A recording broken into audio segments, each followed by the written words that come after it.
Good space time, everyone, and welcome to a new episode of the Citizen of Web3 podcast, a source for educational insights into the Web3 universe and your connection hub to the people that turn code and dreams into decentralized applications and reality.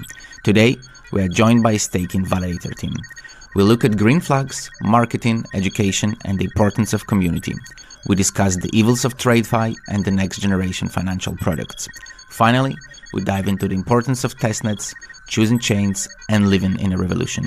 If you enjoy the Citizen Web3 podcast, please share this episode to your favorite social platform and help us spread Web3 values into the universe.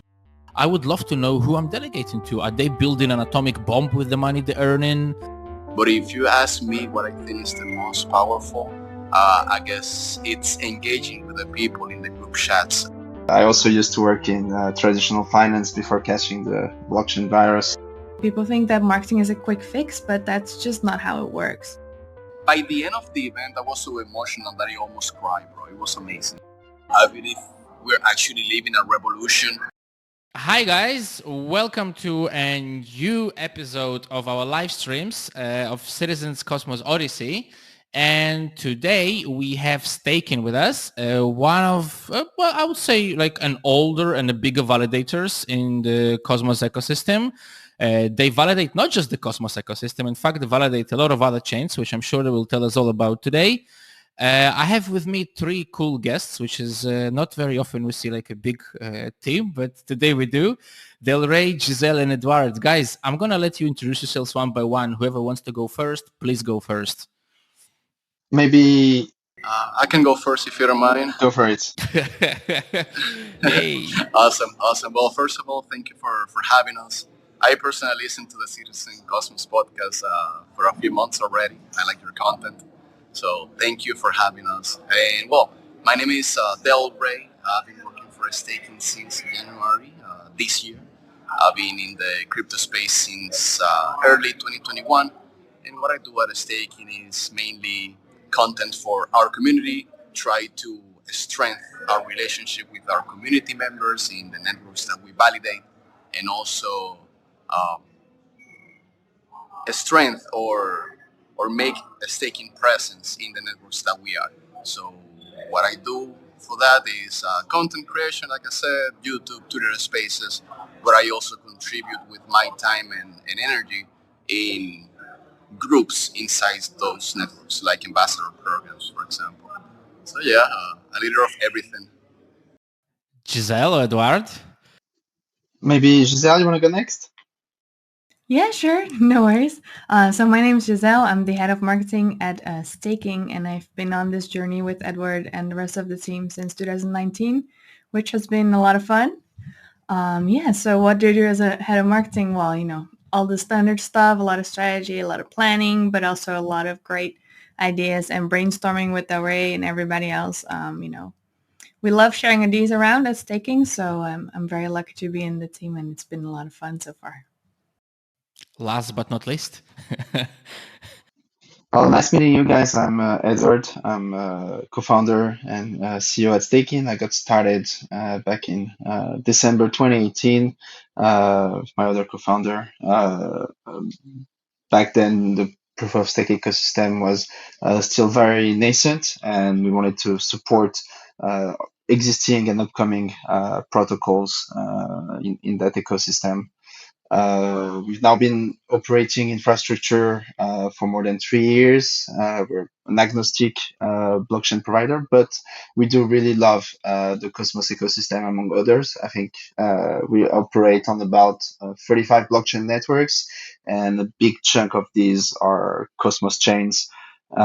Since early on, we've been supporting Cosmos, other Cosmos networks, such as IrisNet, Regen Network, Akash, Persistence. Nowadays we're on Evmos, Kava, and many of the networks of the ecosystem. We have about 38,000 delegators, and also most of them are from that Cosmos ecosystem. Yeah. That is very, very impressive numbers, guys. That is like, first of all, 2019. I guess you've been there since the very beginning, Yeah, right? we took part in like early test nets of a lot of uh, well, Cosmos networks or other layer ones for which we operate. But yeah, we took part, for example, in Game of Zones. I think it was already in 2020, where we were kind of testing IBC transactions among Cosmos chains. So kind of we're among the first ones to do some IBC transactions, and it was super fun and super exciting. Giselle, I have a question for you. I'm gonna like single you out since you're the only lady here. Sorry. No worries. um, as a like head of marketing for, like you said, you've been with the beginning 2019, and Edouard mentioned 35,000 right delegators. Yeah, Um, it's quite a community, right?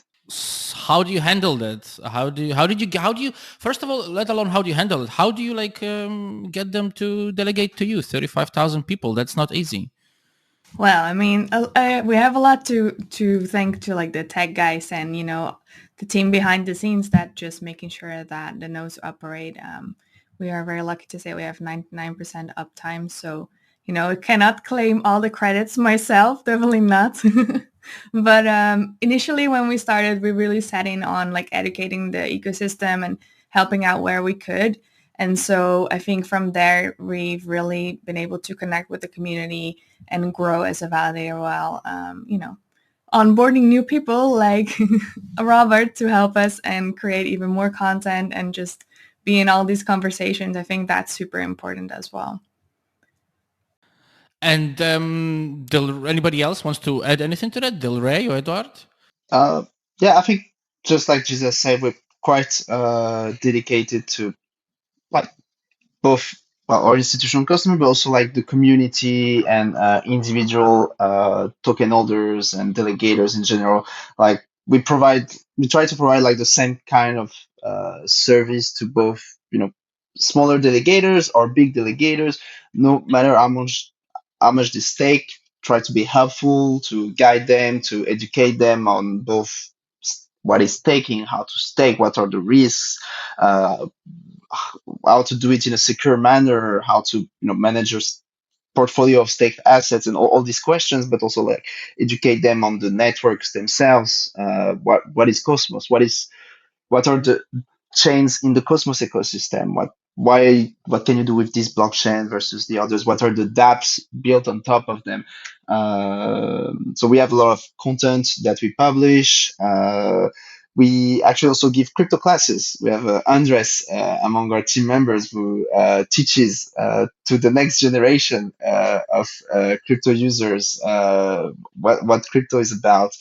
We have a podcast, newsletter, Twitter Spaces. We organize like a lot of activities around, always trying to help the community help them navigate through governance. But yeah, maybe Del Rey, you can say a few words on this as well, because it's definitely also the Del Rey is our head of the Cosmos ecosystem, and is doing amazing job in that space.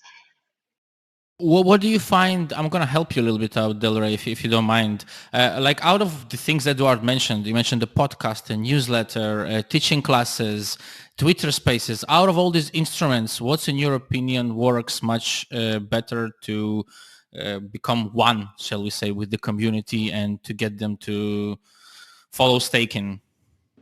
Well, I'm really happy you asked. What can I say? We try to be there for our delegators in all the possible ways and platform. But if you ask me what I think is the most powerful, I guess it's engaging with the people in the group chats like Telegram and Discord. I'm always on top saying my GMs every day. Uh, but besides the GMs, I also engage in governance discussions, right? When it's a new proposal or when it's a new threat on Commonwealth, I try to review it, read over it together with the team. We come up with an opinion, right? And then we go to the discourse and the other channels just to say what we have to say. We try to represent what our delegators feel, right? But we're also open to listen to other points of view and stuff. And I believe that kind of involvement has helped us in establishing maybe our presence in the networks that we are. Great question. And I'm going to ask you another question, if you don't mind me like asking this. It's going to be a little bit from your background, which I kind of stole of the website, of course. But being an ex-banker and working for the banking industry before is what it says, right? It's a big change because in the banking industry, you don't have classes on fiat economy. They don't have podcasts, in my local branch. Not at least I haven't heard of them. They're boring.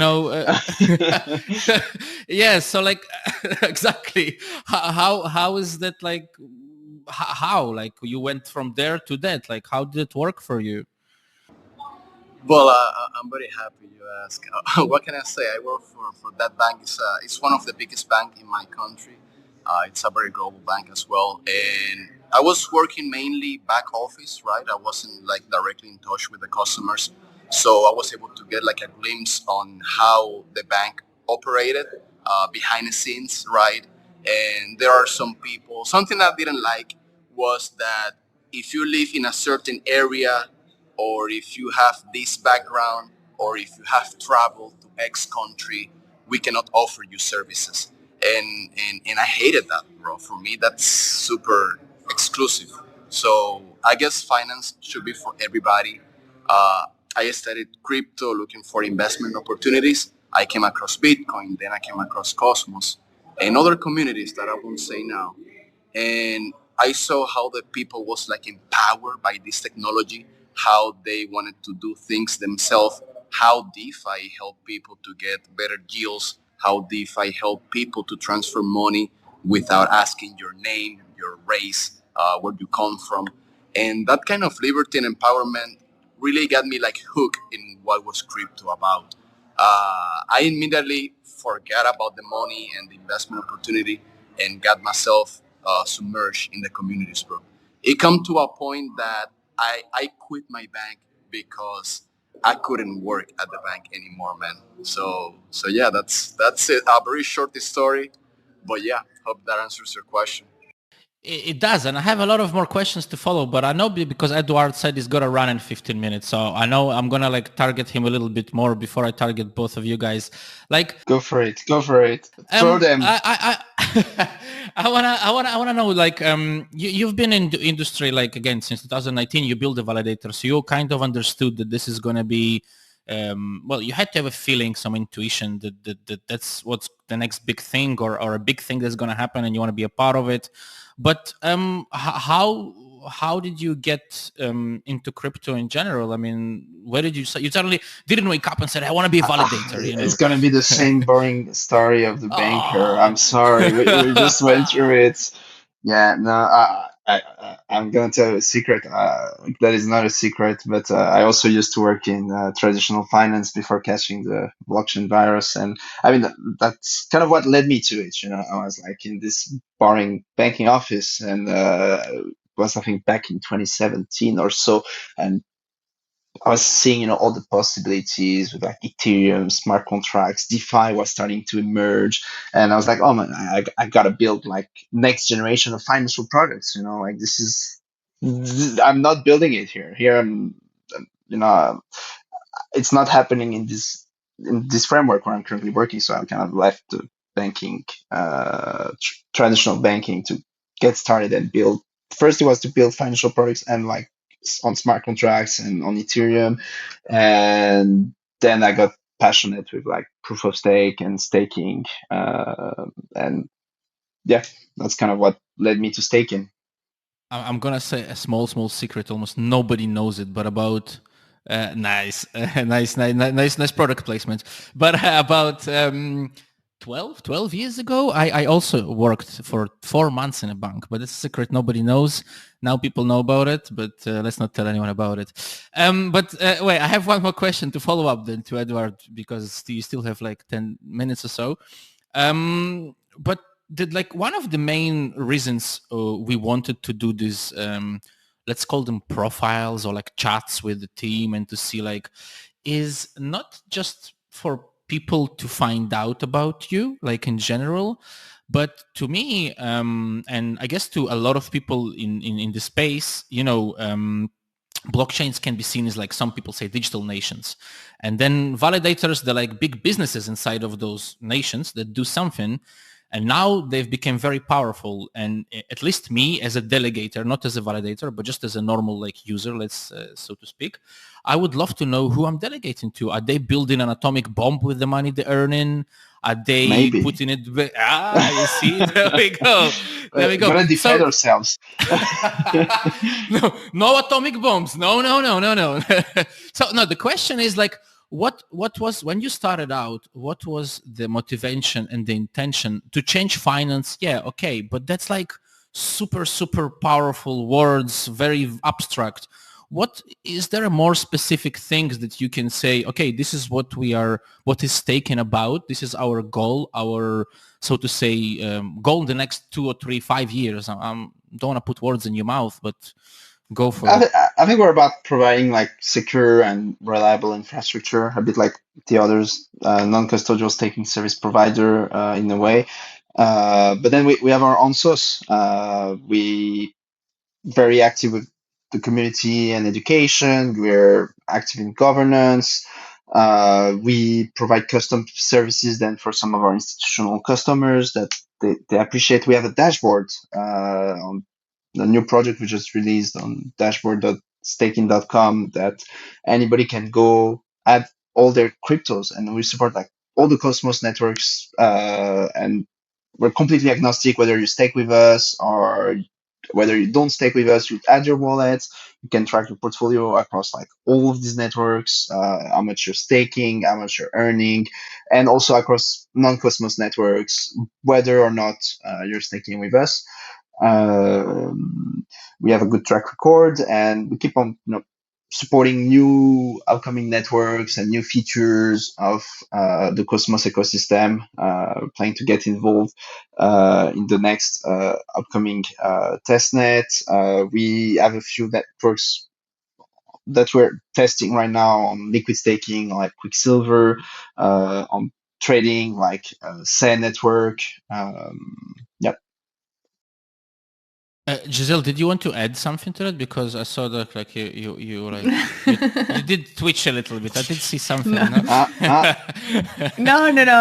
I wanted to add something about the dashboard, but then Edward mentioned it already, so it's all good. Just made sure he did the right promo, But I have a question for you. Like Edward did mention institutional customers, and also you guys are non-custodial servers. So as a marketing specialist, how do you find those two things to work together, non-custodial and institutional? Like, how do you make it work? Well, I guess the good hook on that side is always that, you maintain control over whatever is yours, regardless of like what we do. And I think that's something that's super attractive for, well, not even institutions per se, but everyone. Like, do you not want to be in control over your own funds while earning on them, and while keeping, your eye out on all the opportunities that are out there? So I think that's the biggest hook. For me, I think that's also one of the things that made me want to work with staking. So that helps a lot. I'm not a big fan of custodials, to be honest. So I think that the non-custodial part is what makes us more trustworthy. Like, we're not here to just take your stuff and run away with it. Like, we are here to help and support. And I think that's, help you be in control of your own money. Yes.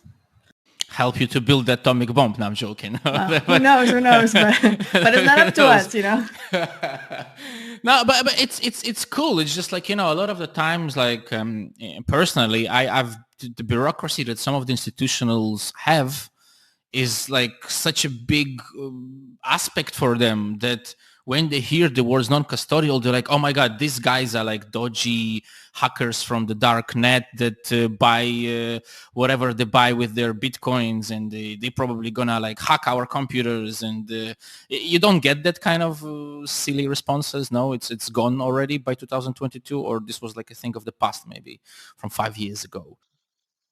I'd say this is gone. What are your thoughts? Okay, it's great. Yeah, no, I don't notice it anymore that much. I think when I started in blockchain, definitely there was more skepticism, but I think that over time, like now we also have a 3-year track record. Like we're still here. We're registered. We have all the official, how do you say, like diplomas and everything that you need. So, um, you know, go ahead. Sorry, Edward. Do you want to say anything? No, no, I was thinking about a comment that one of our delegators sent in the chat. I think it was like a few weeks ago. He said, "I appreciate that you guys are all doxxed and you reveal your public identities." Like, But I'm it staking wasn't. with you because you're all doxxed. I'm sorry. That's great. I'm sorry if it sounded like a question like about you. I didn't mean like you, but like I meant like in general. Like the institutionals. They're like, oh my god, these guys in the blockchain space. They want to like steal all our dollars and stay. It wasn't like about staking as a provider. No, no, no, no. It's true, Sorry, but I sorry mean, about that. back then they were still like, they really learned a lot about like the market and the opportunities and what is blockchain. And back then they were probably more like invested solely in Bitcoin for speculation reasons, or because some of their investors were pushing for it. And now they've all started building their own like crypto portfolio.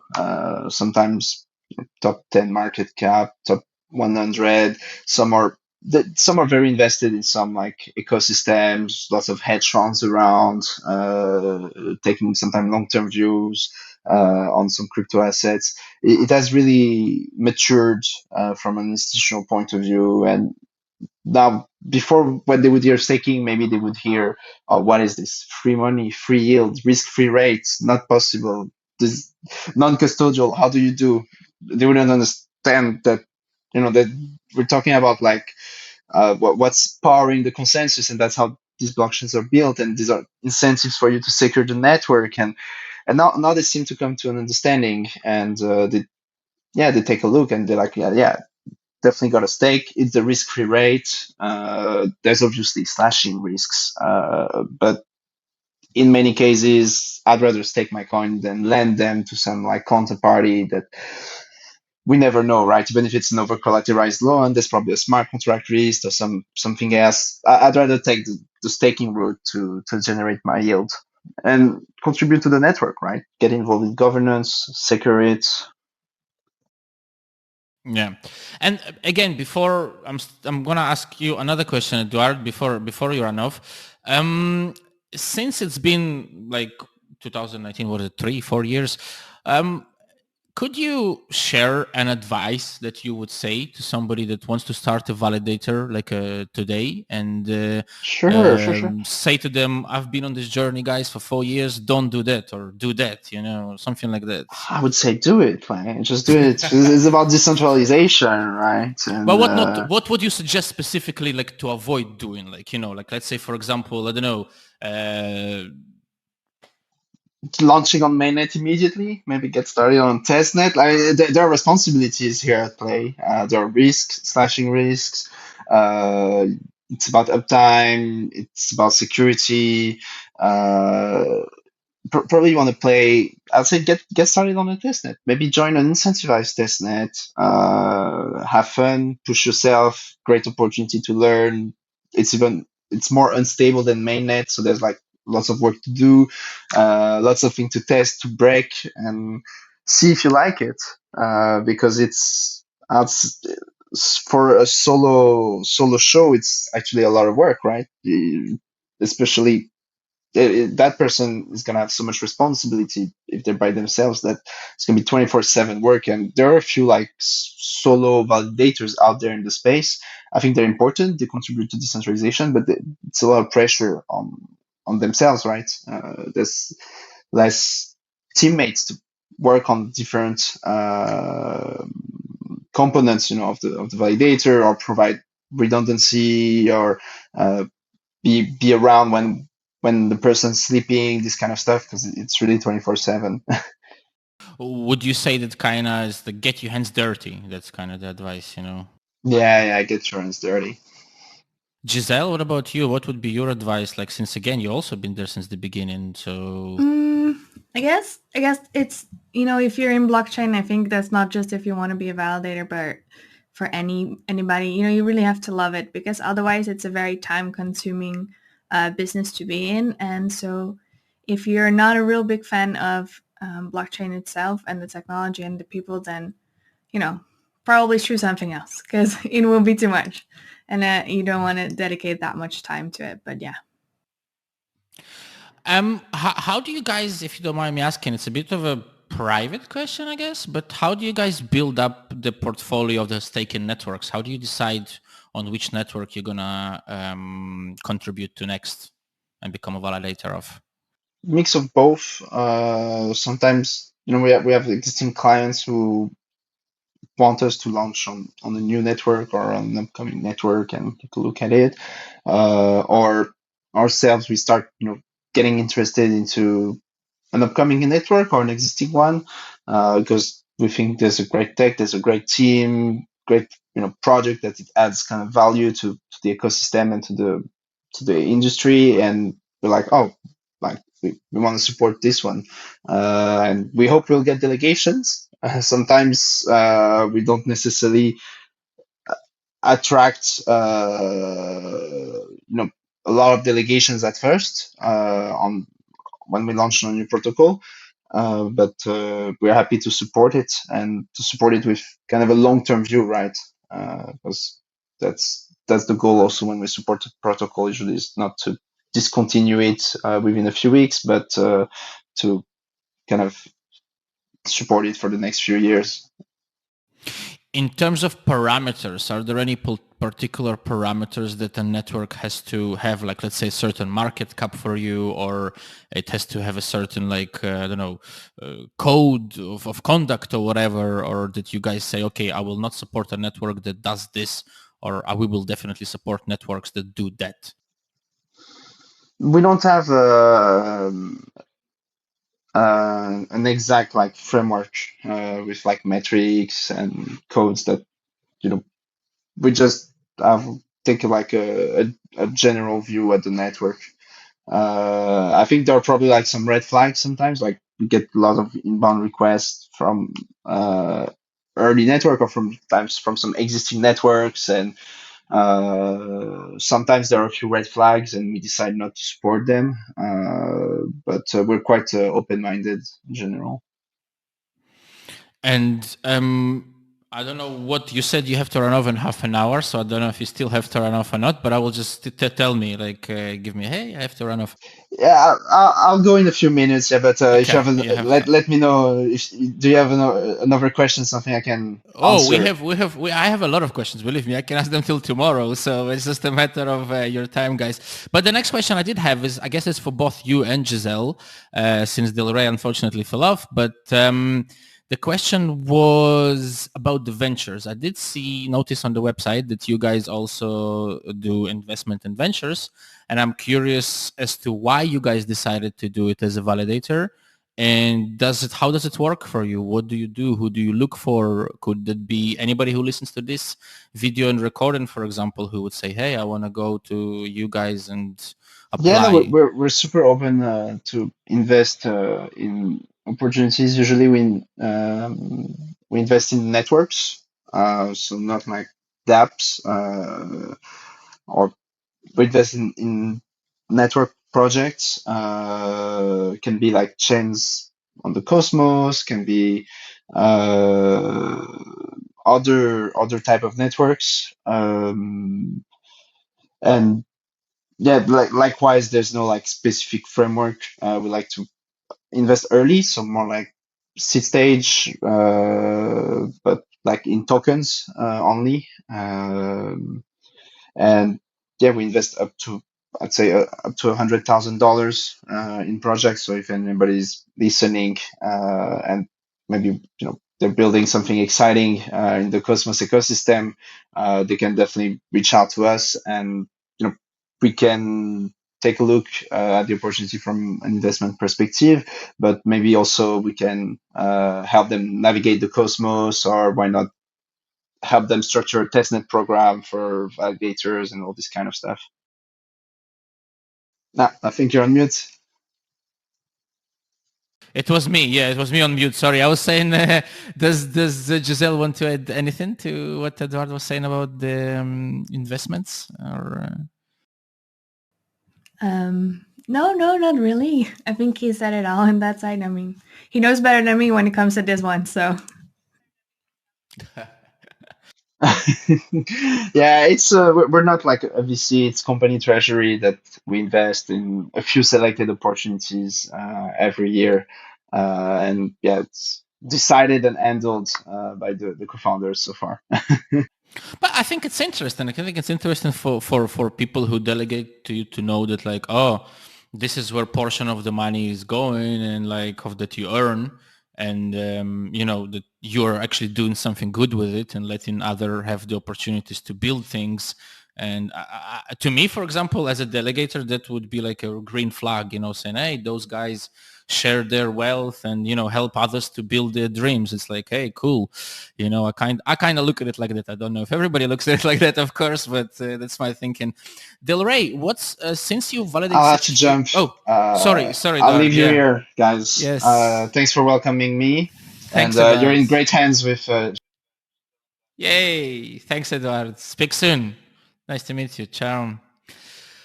Del Rey, the question was this: since you guys validate such a huge amount of different networks, is there? I know it's a bit of a tough question. It sounds like devil's advocate questions, which a little bit it is. Bring it on. Bring it on. What is the most difficult chain to work with in terms of governance and community, where it just doesn't flow, where it's like something you have to like really, really push on? Wow, that's a great question. What can I say? I said it's gonna be devil's advocate question. I did warn you. What can I say? You don't have to answer. You could say that you don't want to answer. It's okay. I'm a cosmonaut at heart, right? I love the Cosmos ecosystem, man, and what it has to offer. All the people, all the different people around it, right? And yeah, we are very big on Cosmos. We are over 20 networks in the Cosmos ecosystem, so there are many different communities, different people, different ways of thinking and do things, right?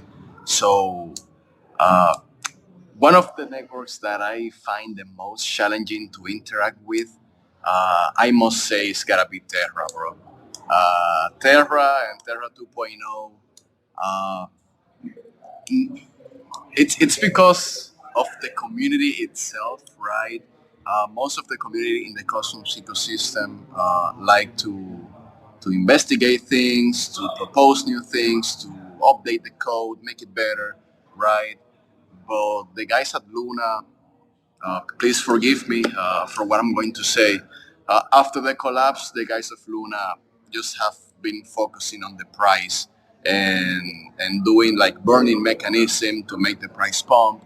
And it's hard, man, because you want to contribute with educational quality articles, pieces, right?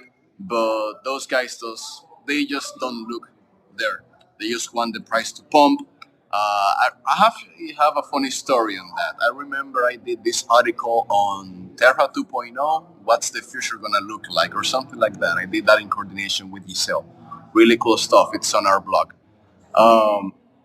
And well, I was about to give the final touches to the article, and Giselle, very kind as she is always, she told me, you know what? I believe you should go ahead with this almost finished article and ask on the Terra community what they think and if they have any feedback, so we can add it to the article.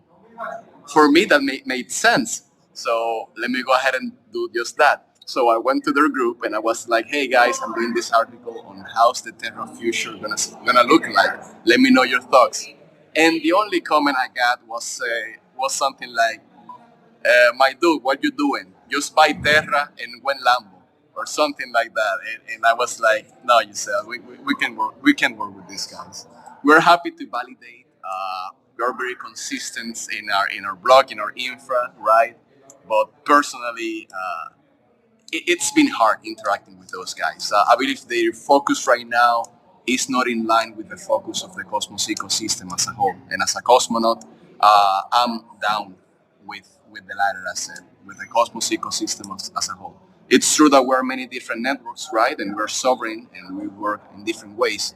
But still, we are also working for the future, on the future of our ecosystem. And we got to contribute together in that. So if you are too focused on the price, you cannot focus on something else. And that's my opinion. So, yeah. I think I can relate. I think a lot of validators who have definitely in the Cosmos ecosystem, especially who have suffered from having some money or whatever funds in UST, have just went on and kept on like doing their things, ignoring all that, and saying, "Oh, screw the money. We don't." Yeah, it's painful, but hey, that's life. Life doesn't stop. Let's keep on building. And it's great to hear that you're saying exactly the same things. I think Yeah, and it's really cool. if you let me add to that, still we validate on Terra, we Please. participate in the governance proposals, right? The Terra people, the community is still very engaged in governance, right? They send us lots of emails about governance. Hey, can you vote on this proposal? Can you vote on this proposal, right? We try to drive those to our Discord so we can have a better conversation there.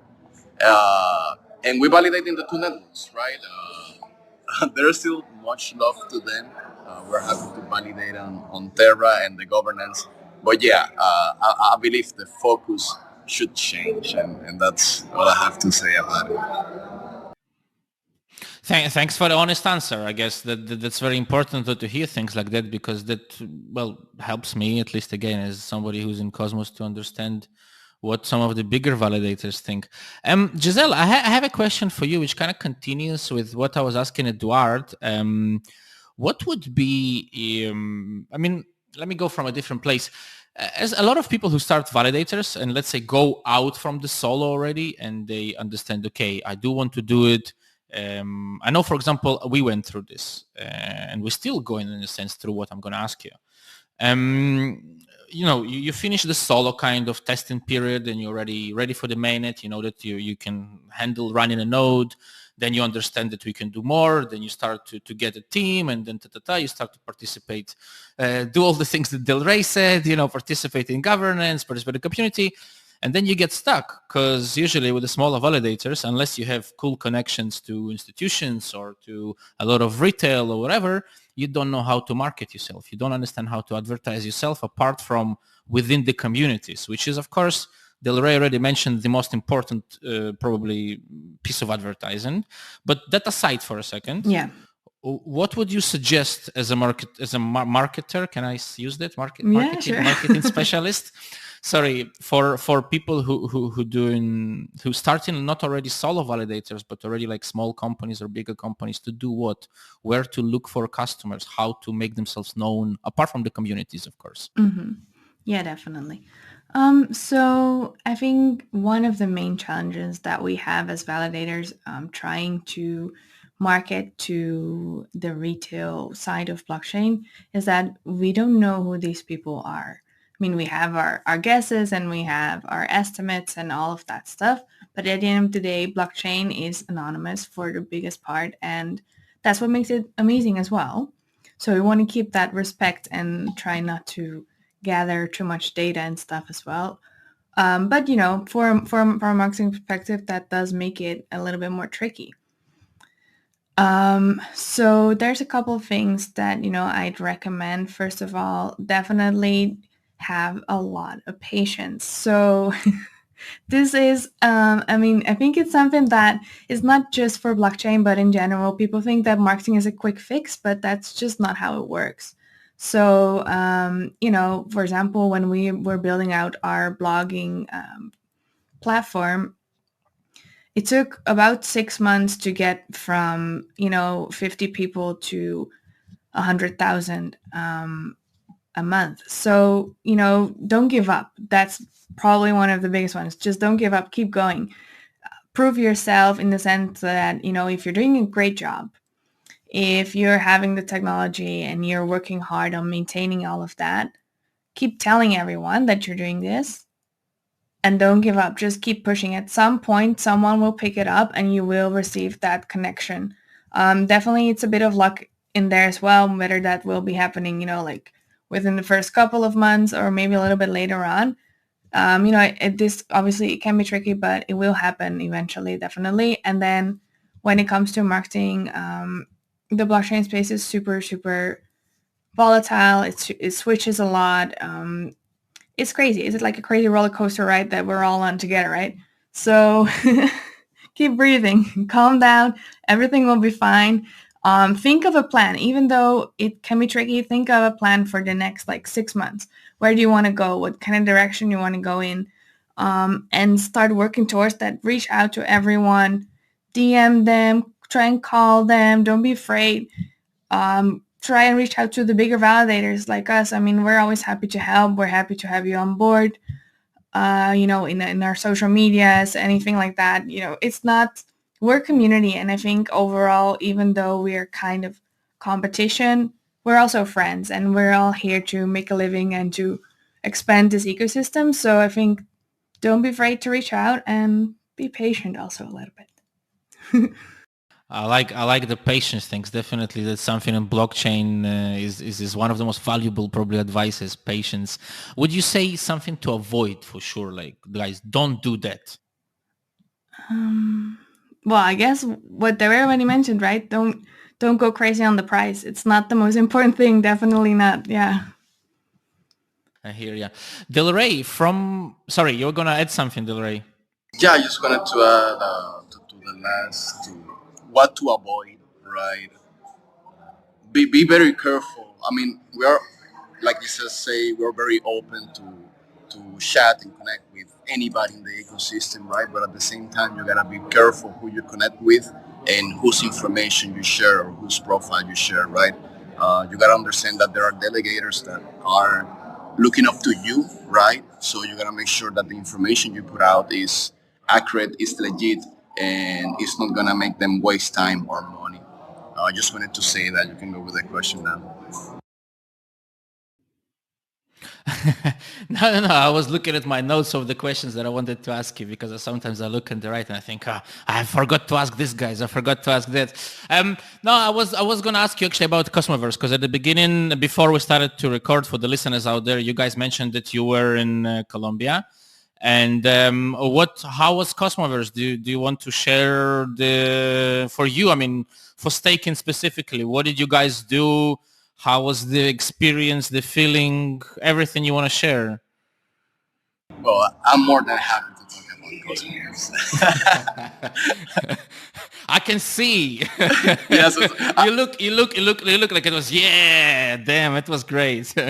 yeah. So about Cosmoverse, I should have this pen that they gave out on the Cosmoverse. They gave out many stickers. First of all, thank you, Crypto Seat and all the people that put that event out. They definitely hit it out of the park, man.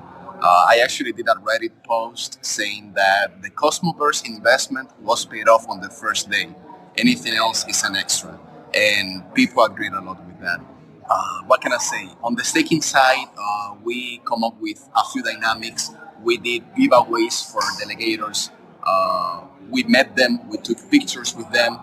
We gave them some staking merch. We gave them T-shirts, hats, stickers, and it felt really good getting to meet the people that trust you and delegate to you. Right? There were many of those at the event, which was great. On the other side, man, there were lots of people at the event. It was crazy the amount of people that was in there. For me, it was my first crypto conference ever.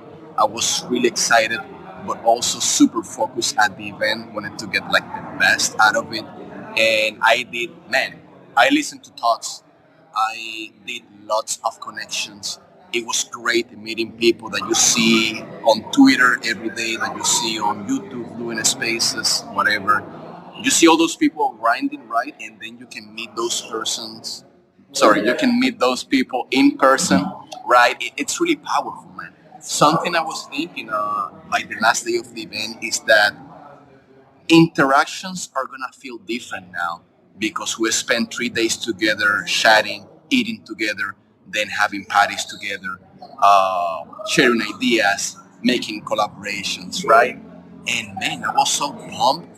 Wow, it felt amazing. by the end of the event, I was so emotional that I almost cried, bro. It was amazing. I was also kind of sad that the event was also almost over, but lots of good stuff are gonna come out of the Cosmoverse. That's what I can tell you. We got lots of content in the backlog, so people can stay tuned for that. Other new connections that we want to collaborate about. Also, older connections that we kind of re-meet or re-met again. Yeah, I don't know. The Cosmos future looks so bright, man. The community is crazy. I actually uploaded a video clip about why Cosmos, right? And the majority of the people were like, "Oh, it's the community, it's the people, it's the passion," and that's something you almost don't see in any other ecosystem. So I can say that I'm very lucky that I work for Stakin. I'm also very lucky that I am in charge of the Cosmos ecosystem, which I'm very passionate about, right? And I'm very happy that I went to the Cosmoverse, man. It was amazing. I will be definitely going next year. And if you didn't go to the previous Cosmoverse, look to the stream that they recorded everything. Look the streams, right? And start making your bag so you can go to the next Cosmoverse. That's all I can say. How was the after party? I have to ask. How was the after party? Oh man, it was wild. I mean, well, okay. So we have 3 days event, right? But we had after parties all the days. So the event was early. The event started like at 8 a.m. Right? So you couldn't like have much fun on the after party, right? Because you got to work on the next day. So I got to remind myself that I was working there, right? So I didn't have like much drinking. I did have fun, speak with people, right? Dance, and yeah, I didn't drink a lot. However, the last day on day 3, I realized, yeah, here I come. I realized that, hey, this is the last day and this is the last party. Tomorrow I don't have to do anything, so it's resting day. And that party, man, was crazy. It was wild. I still met people there. I was dancing with the people from Juno and other projects, and yeah, I mean, I dance a lot. I actually dance like I was a maniac, bro, because I feel like I deserve that party. And yeah, bro, for me that one was the best one, the last one, because I didn't have to wake up earlier the next day, right? But very cool, bro. I love it. I love it. I love it. I don't know if you know, Citizen Cosmos was the sponsor of the after party. We were the one sponsor of the after party together with Bostrom. And it was a big pleasure to put something together with Crypto Cito and the guys, because we also were the first ever sponsored of the first Cosmoverse last year. And then we really wanted to engage in this as well. And unfortunately, we couldn't come. So that's why I'm asking people, how was the after party? Did you drink good for us? You know, it was Really and good. they were like, It was yeah, really we had good. a drink. And I was like, okay, at least somebody was happy. The people, So the venue was great because it was at this rooftop, right? And you could see like the whole city. It was open bar, so everybody had drinks. Yeah, bro, no complaints. I don't know, man. If you went to the Cosmoverse and lived the whole experience and you have something bad to say about it, I believe you have to do some internal checking because that event was something else. And yeah, enough about Cosmo. brilliant, guys. I love it. No, it's fantastic. I think like it is like one of the big events that it is probably the biggest event that Cosmos had. So I think it's great to hear what validators think about it. It was awesome. Guys, I have one, so to say. Sorry, Del Rey. Sorry, go on. No, Oh, you were just saying it was awesome. Sorry. The sound went a little bit. I was trying to mute myself. That's it. no need for that. You're supposed to speak. Well, wait a second. No. I was saying no. One last question to resume for both of you guys. It's the kind of question that I try to ask everybody, whether they're validators or projects. And in my opinion, it's very relevant to you. You guys seem super passionate about what you do. You can tell, and you seem very involved in that. And the question is, what motivates each one of you, by whoever wants to answer first, to get out of bed every day and keep on building, keep on doing, keep on achieving results, keep on engaging with the community or going to market to new stakers, or what keeps you motivated to do all that work? Ladies first. Okay. Fair enough. Well, I mean, when it comes to like getting out of bed, now that it's getting colder here in Northern Europe, I mean, it's getting tougher. But what motivates me mostly to keep on being in this phase and keep on putting all my effort towards this, I think for me, it's mostly the promise of the underlying technology that blockchain has, and also just the team that we have been building together. It's been a crazy ride, and I've had an amazing amount of opportunities here with staking and within blockchain that I don't believe I would have gotten in a more traditional, ecosystem or space, however you want to call it. So I'm very grateful for that, and that definitely helps me to want to give that opportunity to other people as well, and to keep growing together. Del Rey? It's in line with what Gisele says, right? It's what crypto will enable people to do. I believe we're actually living a revolution. I'm not old enough to live the internet, right? How the internet came out and how it connected the world because it's globalized the information, right? I didn't see that, but now I can see crypto and how crypto can help us have a money in the internet, have protocols that help us contribute with each other in ways that we haven't even imagined yet. So on top of that, you add that you can interact with many different people from around the world, just as easy as sending a message on Discord.